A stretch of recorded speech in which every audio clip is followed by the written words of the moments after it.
So, good evening and welcome. My name is Julie Skolnick, and I'm the founder of With Understanding Comes Calm. Thank you. I planted them there. And With Understanding Comes Calm is a service through which I support parents of gifted and distractible children. And I'm thrilled that you are all here. Clearly, there is tremendous interest in this topic because this is the third time I have sold out this event. Yay! And you guys are here from DC, you're here from deep in Virginia. I mean, I had to pull out a map. You're here from way north in Maryland, and I really appreciate all of you crossing state lines and coming for this really important and what I feel is a wonderful event.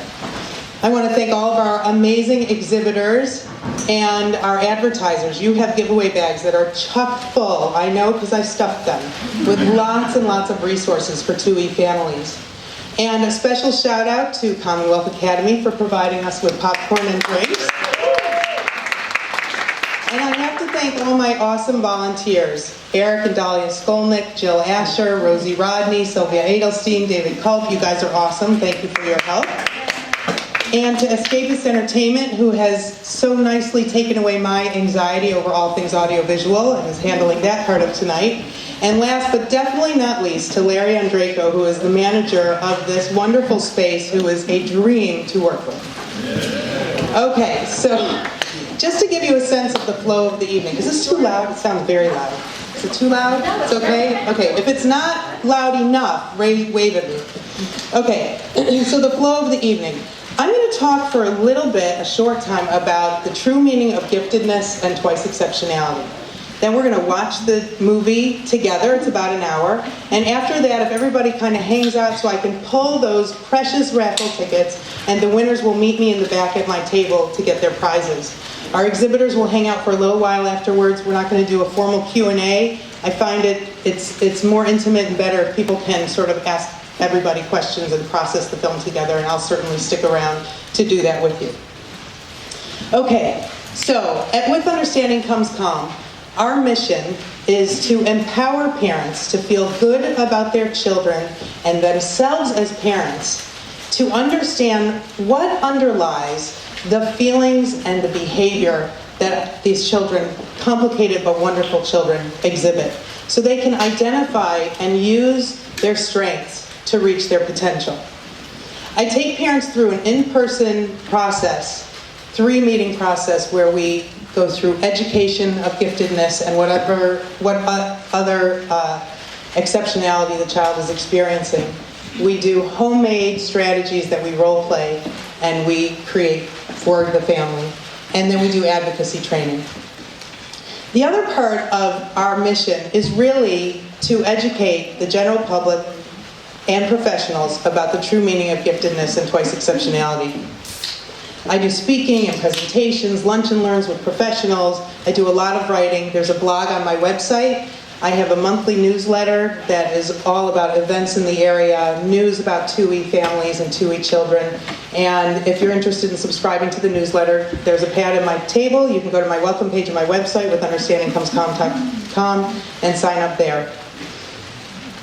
I am passionate about, I'm saying it for the third time I know, teaching about the true meaning of giftedness and twice exceptionality. When I found this film, 2E Twice Exceptional, I actually had the great honor of covering it for its debut at the Richmond International Film Festival. Tom Ropolewski, the producer, and I met, and I was thrilled because it's such an accessible way to teach a large group of people about this wonderful population. So here's the funny thing. My tagline: supporting parents of gifted and distractible children.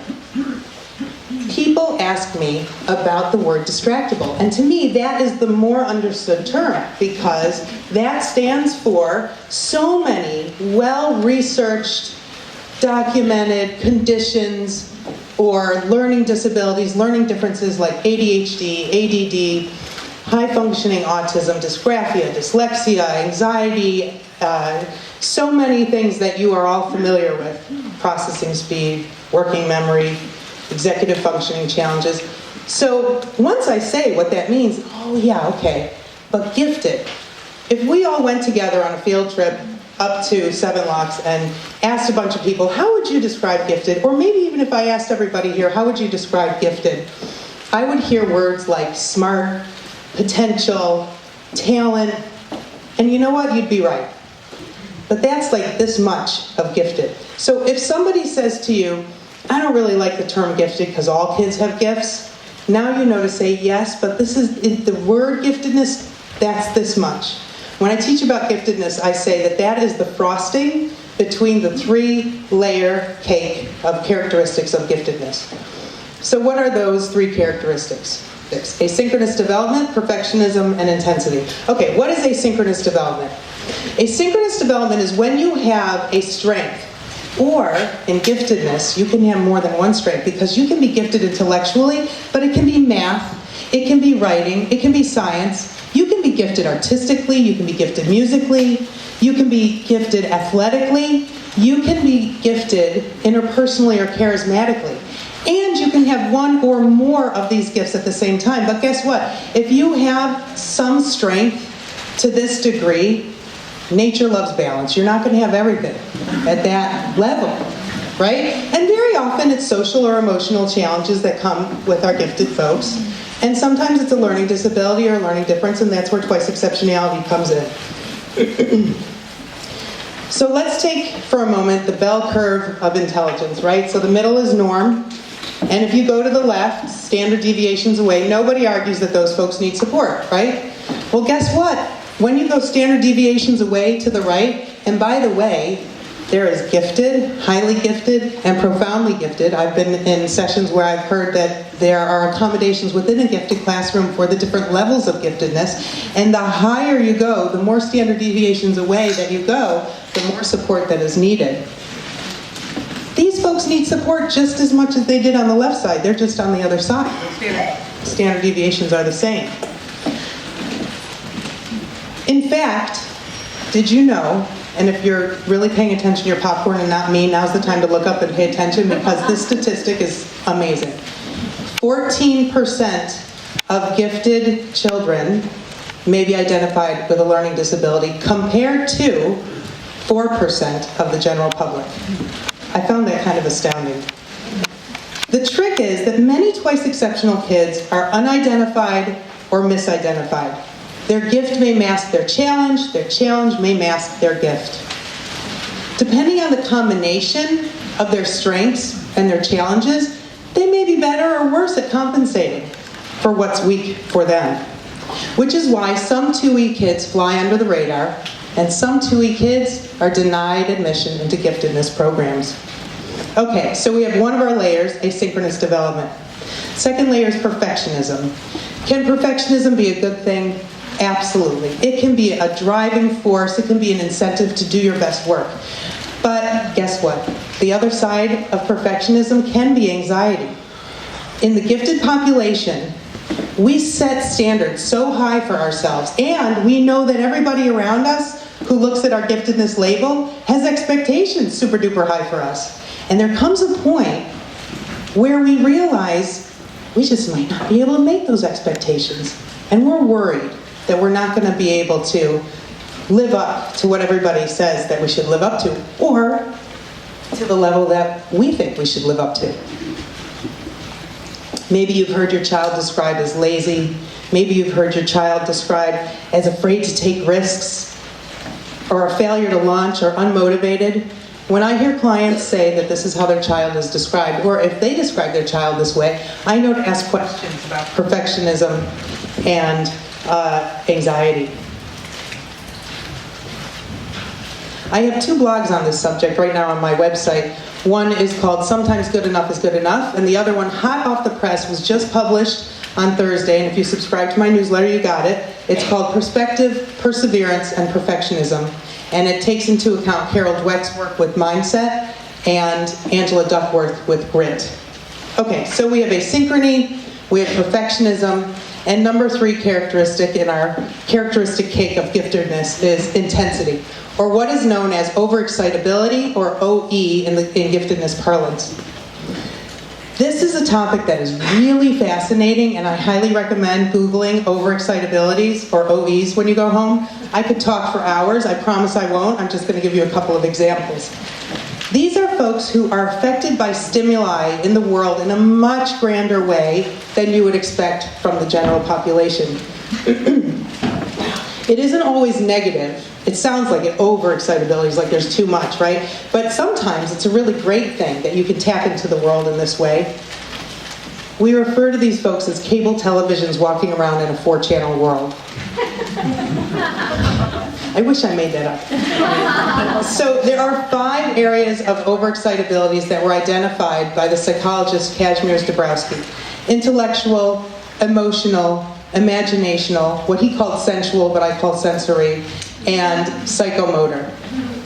So if you know somebody who needs to know why, but why, like they get stuck in the classroom, you want to get on with your lesson plan, but they need to know everything about this.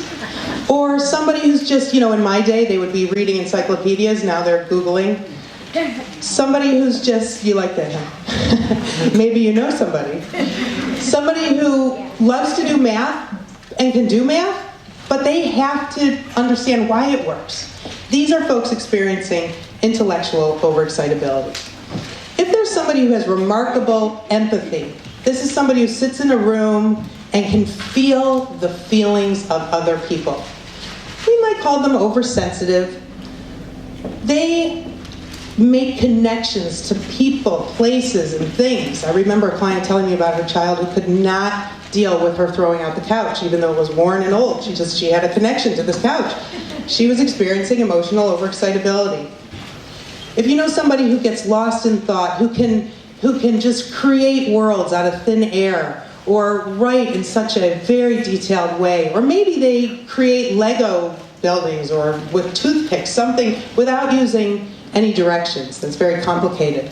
Those are imaginational OE people.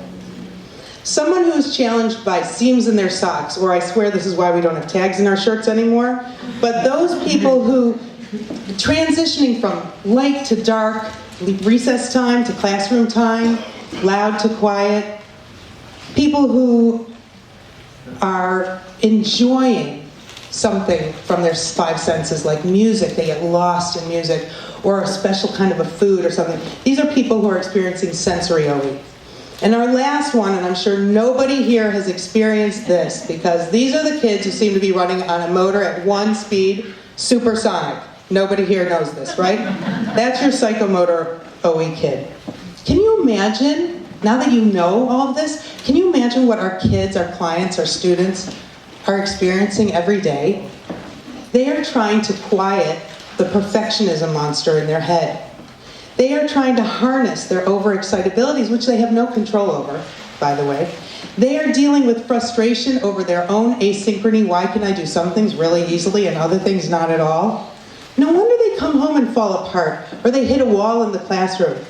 But if we have this understanding of their inner lives, of their inner experience, hopefully we can respond to them in a proactive rather than reactive way. I tell parents and professionals all the time, these are the kids who are going to change the world. But the world is not set up for them. So our job is to help educate. It's to advocate for them. And above all, it's to celebrate their strengths so that their self-esteem rises and they can meet that boundless potential that we know they have. And with that being said, let's meet some awesome TUI kids in this film. Thank you.